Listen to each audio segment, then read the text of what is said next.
parler de la patience de Job. Vous avez vu la fin que le Seigneur lui accorda, car le Seigneur est plein de miséricorde et de compassion. Quand on va dans le livre de Job, au verset 42, la fin du livre, on voit que Dieu rétablit Job.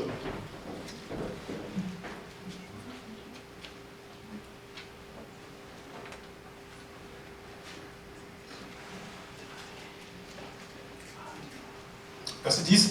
L'Éternel rétablit Job dans son premier état, et quand Job eut prié pour ses amis, l'Éternel lui accorda le double de ce qu'il avait possédé. Avant d'aller plus loin, je viens pour revenir en arrière au verset 5. Il dit ici que mon oreille avait entendu parler de toi, maintenant mon œil t'a vu. Wow. C'est des fois, quand Paul dit que toute chose concourt de ceux qui aiment Dieu, c'est vraiment vrai parce que même dans cette situation de Job, il a entendu parler de Dieu, mais il n'a jamais vu Dieu agir puissamment comme ça. Tu vois, des fois, même dans nos situations désagréables, il faut glorifier Dieu parce que Dieu va se glorifier. Et quand on sort de cette épreuve-là, on va plus loin. Ce qu'on avait avant est doublé. Tu vois, ici, on dit au verset 15 de Job 42, il n'y avait pas dans tout le pays d'aussi belles femmes que les filles de Job. Oui, avant l'épreuve, tu avais une paix qui était à un niveau, on va dire, 5 sur 10. Après l'épreuve, elle passe à 9 sur 10. Ta joie augmente. Quand tu ne cèdes pas à l'épreuve, tu pêches pas, tu fais ce qui plaît à Dieu dans l'épreuve, tu sors de là augmenté. Tu pries davantage. Tu vois. Pour finir, tu ne peux pas finir ce message sans parler de l'évangile. Tu vois. Paul dit dans Corinthiens 15, tout d'abord, dans Romains 1,26, dans Romains 1,16 plutôt, Paul dit que je n'ai pas honte de l'évangile de Christ. Non, je sais pas, je n'ai pas honte. Donc si tu as honte de l'évangile de Christ, l'exercice repentir.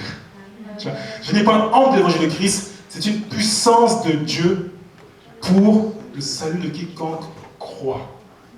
Donc qu'est-ce que l'évangile? D'après 1 Corinthiens 15, verset 1 à 4, on voit que l'évangile c'est la mort de Christ, l'ensevelissement, la résurrection de Christ. Tu vois.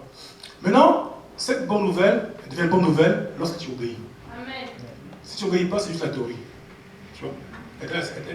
C'est même une mauvaise nouvelle parce qu'elle te condamne. Tu vois. Comment on obéit à cette bonne nouvelle? Quand tu vas dans Romains 6, verset 2 à 5, Paul te fait le lien entre l'évangile et obéir à l'évangile. Christ est mort pour tes péchés. Comment tu obéis à cette partie de l'évangile? Par la repentance. Tu meurs à tes péchés. Tu meurs à ta volonté. Quand Christ était enseveli, quand tu te baptises dans Jésus-Christ par tes péchés, tu es enseveli en Christ. Tu vois? Christ est ressuscité. Quand tu reçois cet esprit, tu nais d'esprit, tu reviens à la vie. En fait, tu es mort spirituellement. Parce qu'il y a deux morts. Il y a la mort physique, séparation entre le corps et l'esprit. La mort spirituelle, la séparation entre Dieu et l'homme. Tu vois? Quand Adam et Ève a péché, tous les morts spirituellement. Tu vois? Quand tu obéis à l'évangile, tu reçois cet esprit, tu baptises dans Jésus-Christ, tu ressuscites spirituellement. Tu vois? Donc, comme a dit, c'est pas Paul, mais je pense que c'est Ananias, dans Actes de 16, maintenant que t'as-tu, lève-toi, sois baptisé et lave tes péchés en invoquant le nom du Seigneur, le nom de Jésus-Christ. Tu vois? Moi j'ai fini. Amen.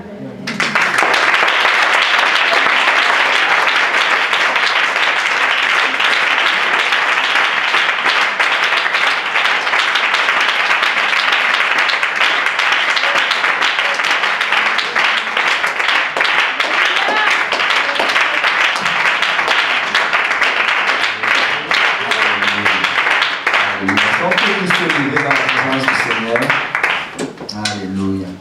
Je rends vraiment gloire à Dieu pour ce message. Et je ne sais pas si vous avez été bénis, mais moi j'ai été béni. Et le Seigneur m'a parlé de lui faire confiance, juste faire confiance à sa parole. Parce que nous ne marchons pas selon la vue, nous ne marchons pas selon nos émotions, nous ne marchons pas selon ce que le monde nous dit, nous ne marchons même pas selon ce que même nos propres pensées nous disent, mais nous marchons selon la parole de l'Éternel. Vous savez, même si dans ton corps, tu te sens faible, la parole de Dieu dit que tu es fort. Amen. Même si dans ton corps, tu te sens triste, la parole de Dieu dit que tu es plus que vainqueur. Amen. Même si dans ton corps, tu te sens abattu, la parole de Dieu dit que le Seigneur veille sur toi. Amen. Même si tu reçois une condamnation, peut-être parce que tu es tombé, la parole de Dieu dit que Dieu ne te condamne pas. Amen. Mais Dieu t'amène la conviction afin que tu te rapproches de lui. Amen. Donc nous ne marchons pas selon nos pensées, mais nous marchons selon la parole de Dieu. Et le Seigneur dit qu'il va être avec nous jusqu'à la fin du monde. Le Seigneur dit qu'il va nous garder. Vous savez, on doit vraiment s'accrocher à cela. C'est important de connaître la parole de Dieu. Parce que la Bible dit que mon peuple périt parce qu'il lui manque la connaissance. Si tu ne sais pas que Dieu est pour toi, quand tu vas tomber, tu vas croire que Dieu est contre toi et tu vas commencer à t'éloigner de lui. Tu dois connaître la parole de Dieu. Amen. Amen. Alors je vois qu'on va prendre le temps quand même d'avancer. Et on va prendre le temps d'avancer. Les garçons vont aller à la gauche, à ma gauche, et les filles à la droite. Et on va prendre le temps de parler à Dieu. C'est vraiment très très important. Après un service pareil, il faut prendre l'opportunité de venir devant le Seigneur et de renouveler sa consécration envers Dieu. De dire, Seigneur, parle-moi à travers ce message. Tu connais mes besoins, tu sais ce que je traverse, tu sais comment me transformer. Et j'ai besoin que tu me parles, j'ai besoin que tu me changes. Je ne veux pas sortir d'ici tel que je suis arrivé aujourd'hui, mais je veux sortir d'ici différent, Seigneur. Aide-moi aujourd'hui, Seigneur. Oh mon Dieu, mon roi, je te prie de me transformer. Alors si on peut prier sincèrement, prie d'abord pour toi-même. Demande au Seigneur de te toucher. Demande au Seigneur de te parler. Parce que la parole de Dieu dit qu'il va veiller sur toi. La parole de Dieu dit que tu es plus que vainqueur. La parole de Dieu dit qu'aucune arme forgée contre toi aura de l'effet. Et la parole de Dieu dit que toute langue qui s'élève en justice contre toi, tu la condamneras. Alors saisis-toi des promesses de l'Éternel. Et si on peut prendre le temps de parler au Seigneur, tu parles sincèrement au Seigneur et tu demandes au Seigneur pardon d'abord pour tes péchés. Seigneur, nous venons aujourd'hui, Papa, pour te demander pardon pour nos péchés, Seigneur. Seigneur, tu connais, Seigneur, ce qu'on a traversé au courant de la semaine, Papa. Seigneur, tu as vu quand nous sommes tombés, Seigneur. Tu as vu quand nous nous sommes éloignés de toi, Seigneur. Tu as vu quand nous avons failli, Papa. Mais malgré cela, tu ne nous as pas repoussés, Seigneur. Parce que tu es un Dieu d'amour, Papa. Parce que tu es un Dieu rempli de compassion, Seigneur. Parce que tu aimes tes enfants comme la prunelle de tes yeux, Papa. Et nous venons te demander pardon encore une fois, Papa. Pardonne-nous, Seigneur. Oh, Seigneur, pardonne-nous. Applique encore de ton sang, Seigneur. Ce sang que tu as versé sur la croix pour le pardon de nos péchés. Seigneur, lave-nous encore une fois, mon Dieu, mon roi. Seigneur, lave, Seigneur, chacune des actions, Seigneur. Lave chacune de nos pensées, Papa. Oh, Seigneur, purifie nos pensées, Seigneur. Ces pensées, Seigneur, qui sont perturbées, Seigneur, parce que le monde ne cesse de nous projeter, Seigneur. Ces pensées qui sont perturbées parce qu'on entend à l'école, ce qu'on entend à la radio, ce qu'on voit à la télé. Ces pensées qui sont troublées parce qu'on voit dans les rues, dans les panneaux publicitaires, Papa. Seigneur, lave nos pensées de ton sang, Seigneur. Et Seigneur, qu'on arrête de penser, Seigneur, comme le monde veut qu'on pense, Seigneur. Mais nous voulons commencer à penser selon ta parole, Seigneur. Nous voulons juste marcher selon ta parole, Seigneur. Nous voulons faire confiance en ta parole, Seigneur. Et Seigneur, ta parole dit, Seigneur, que nous sommes plus que vainqueurs, Seigneur. Ta parole dit, mon Dieu, mon roi, que même si nous tombons, Seigneur, que même si nous tombons une fois, Seigneur, 2 fois, 3 fois, 4 fois, 7 fois, nous allons toujours nous relever, Papa. Ta parole dit, mon Dieu, mon roi, que quand nous sommes assis dans les ténèbres, Seigneur, tu es notre lumière, Seigneur. Ta parole dit, Seigneur, que toute langue, Seigneur, toute arme forgée contre nous et toute langue qui s'élève en justice contre nous, tu la condamneras, Papa. Et nous venons, Seigneur, déclarer ces paroles dans notre vie, Papa. Oh, Seigneur, tu as dit, Seigneur, que le pouvoir de la vie et de la mort se trouve au bout de notre langue, Papa. Alors, Seigneur, nous déclarons aujourd'hui, au nom de l'Éternel, nous reprimons toute pensée négative. Au nom de l'Éternel, nous reprimons toute pensée de dépression. Au nom de l'Éternel, nous reprimons toute pensée de personnes vaincues. Au nom de l'Éternel, nous reprimons toute pensée qui dit que nous allons rester dans la maladie.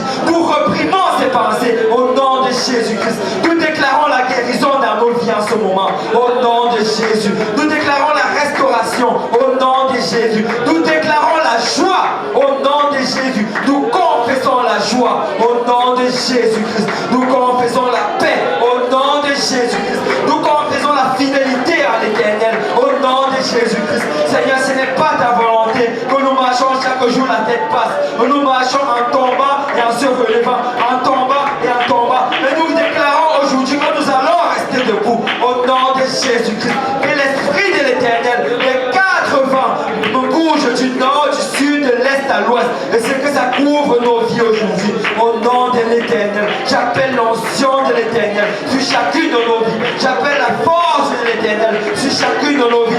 J'appelle la détermination de l'Éternel sur chacune de nos vies. Au nom de Jésus-Christ.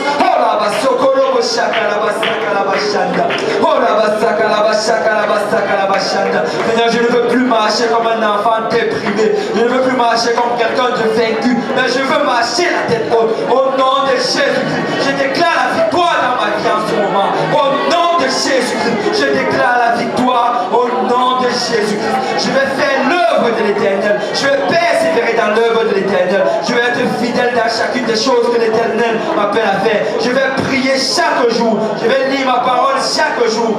Je vais vivre selon la parole de Dieu. Au nom de Jésus-Christ. Au nom de Jésus-Christ. Au nom de Jésus-Christ. Au nom de Jésus-Christ. Je le déclare au nom de Jésus. Au nom de Jésus. Oh, Kalabasokolo Shakalabasanda. Oh, Rabasakalabashakalabasokolo Shanda. Oh, Rabasakalabashakalabasokolo Shanda. Déverse de ton onction sur chacun de tes enfants, Seigneur. Déverse de ton onction sur chacun de tes enfants. Déverse de ton onction. Oh, Rabasakalabashakalabasokolo Shakalabasanda. Oh, Rabasakalabashakalabasokolo Shanda. Oh, Rabasakalabasokolo Shakalabasokolo Shanda. Oh, Rabasakalabashakalabasanda. Au nom de Jésus, au nom de Jésus. Oh Seigneur, que ton onction tombe sur tes enfants, que ton onction tombe sur tes enfants, que ton onction tombe sur tes enfants. Oh Seigneur, change Seigneur notre attitude, Papa. Change